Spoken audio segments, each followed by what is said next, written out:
Ouais, quand le scooter il est sorti, la voiture elle est arrivée, il a tapé dedans. D'après les témoins, le père avait bu en bord de route avec des compères lorsqu'il a pris vers 20h son 2 roues avec sa fille. Juste après avoir démarré, ils ont heurté une voiture qui tournait en direction de la vallée. J'ai entendu l'impact, je suis sorti et j'ai vu le mec par terre avec sa fille derrière. Mais t'es sûr qu'il y a eu une voiture impliquée? Oui. C'est quoi, une grande voiture, grosse voiture, une petite? Apparemment c'est une petite voiture blanche. La voiture a disparu ensuite après s'être brièvement arrêtée. Restés au sol, l'adulte et la petite fille qui saignaient à la tête et qui avaient perdu connaissance ont été secourus par les pompiers de Paea. La fillette, âgée de 6 ou 7 ans, selon les diverses informations officielles, n'a pas survécu malgré les soins d'urgence. Ils ont commencé les gestes de secours. Donc, puis est venu un peu le SMUR pour la prise en charge de la petite de 7 ans, une fille. Elle était en arrêt cardio-respiratoire. Et après, elle a été emmenée vers l'hôpital, mais elle n'est pas arrivée vivante à l'hôpital. En cours de trajet, donc la réanimation a toujours continué. La petite est décédée en cours de trajet. Plusieurs témoins affirment que le conducteur du 2 roues était visiblement en état d'ébriété et qu'il n'y avait apparemment qu'un seul casque au sol après l'accident. Il était complètement bourré et puis de toute façon il ne s'est même pas rendu compte que sa fille était par terre et qu'il n'a pas pris de nouvelles d'elle en fait. Vous avez vu 2 casques ou un seul casque? Un casque.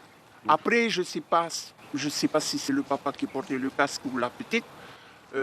Parce que moi je suis arrivé, les deux étaient déjà par terre. Tu n'as vu qu'un casque? J'ai vu qu'un casque. La gendarmerie a lancé un appel à témoins ce matin concernant ce drame, un accident mortel où l'on constate toute une série d'éléments accablants, conducteur alcoolisé, défaut de casque et fuite d'un des protagonistes. Aucune convocation, aucune explication et pas plus d'éléments que ceux qui sont déjà connus dans ce dossier JPK, vieux de 22 ans. L'avocate de Milita Tarata souhaite comprendre pourquoi sa cliente a été mise en examen depuis 6 mois et placée sous contrôle judiciaire. Avec Maître Usang, avocat de Francistin, ils ont donc saisi la Chambre de l'instruction pour une demande de nullité de ces mises en examen. La version des faits qui puisse être reprochée à Francistin et à Milita Tarata, ça tient strictement pas du tout la route. Si vous voulez, pour une mise en examen, il faut des indices graves ou concordants. Là, on cherche le moindre indice. Le seul indice qu'on est dans, c'est le seul indice à mon sens, c'est qu'ils ont tous les deux menti sur le fait qu'ils entretenaient à l'époque une relation adultère. Ne pas reconnaître une relation adultère, ça fait pas de vous un meurtrier.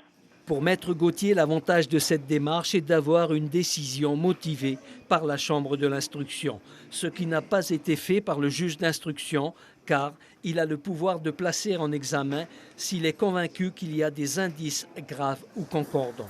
Raison également pour laquelle Maître Usang a déposé une QPC, une question prioritaire de constitutionnalité.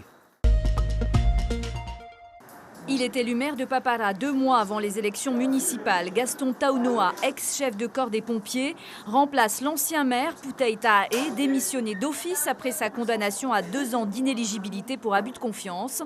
Il était face à 3 autres candidats, dont le doyen du conseil municipal. Reste à savoir s'il sera confirmé dans ses fonctions par les électeurs cette fois, dans 2 mois. On était optimistes. On s'attendait. C'est-à-dire que j'avais dit tout à l'heure, en 2015, le 31 octobre 2015, lorsqu'on avait remporté avec l'ancien maire, c'était l'objectif de mener ce bateau.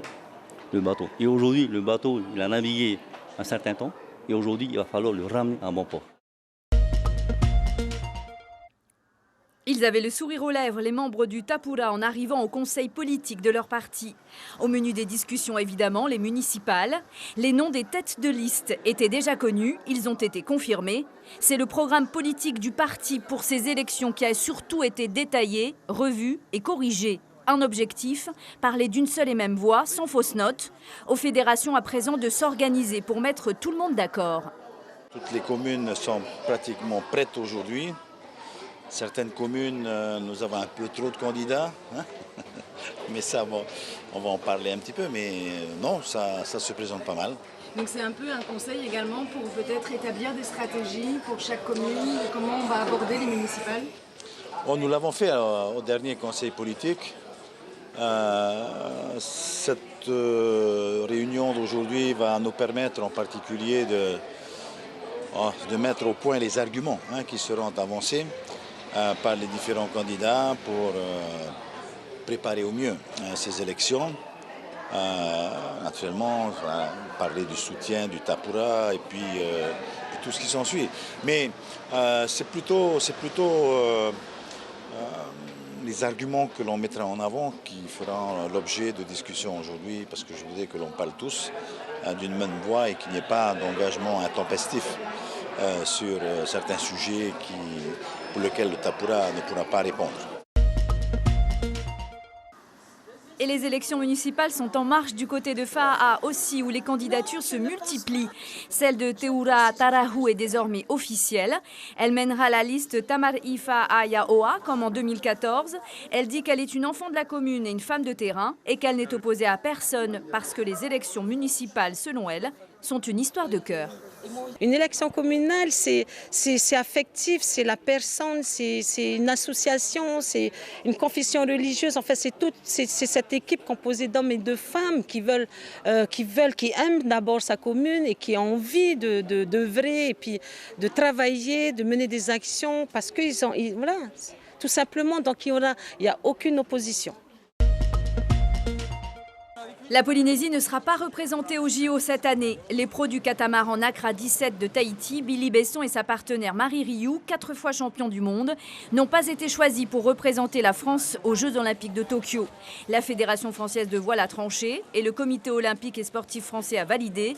C'est un duo français plus jeune qui a été sélectionné. Le tandem Quentin Delapierre et Manon Audinet, 27 ans tous les deux, et 10e au championnat du monde d'Auckland, porteront haut les couleurs de l'Hexagone.